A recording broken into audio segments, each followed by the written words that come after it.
Yan ang mga pinagbabawal niya. For the second time ay bumisita tayo sa masarap na almusalan din sa palengke sa bayan ng San Jose. At ito nga ho ang Wala Steak na Lugaw Basic. Tanghali na rin kung tutuusin dahil bandang alas 9 na tayo nagpunta at inabutan na natin si Kuya Arvin turno. At syempre dahil lugawan ito, maaga yung napulas papunta dito sa palengke para maganda ng kanyang mga paninda. Uy! Ang gaganda naman ng mga pulis din sa San Jose. Lugaw overload ang una natin tinikman nung una tayo nagpunta dito. After that ay nakita natin yung post ni Kuya Arvin na Mommy Overload. Kaya yun naman ngayon ho ang ating susubukan. Eto at panoodin na lang natin muna si Kuya Arvin habang ina-assemble ang ating Mommy Overload.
Nakapagpamig ka.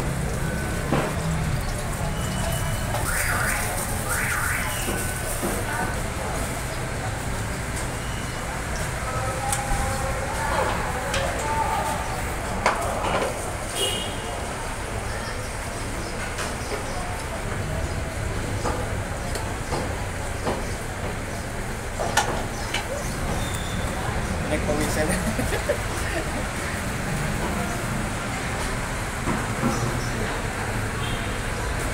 Talagang ano yun. Tatay.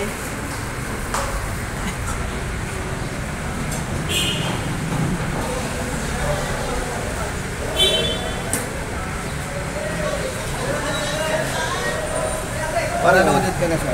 Yo, thank you! Yan ang mga pinagbabawal niya.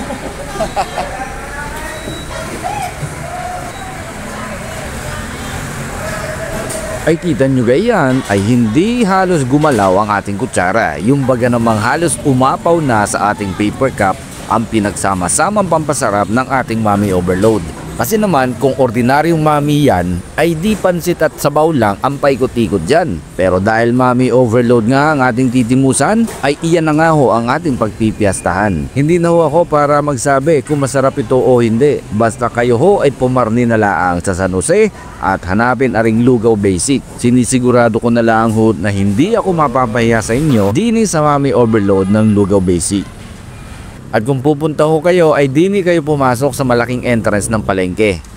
Pasok lang kayo sa baba at sa bandang kanan ay inyo nang makikita ang pwesto ni Kuya Arvin at matitikman ang Mommy o kaya naman ay Lugaw na Overload at ang pangalan ho nila uli ay inyong tandaan, Lugaw Basic. Ay siya, ay dyan na ho muna kayo.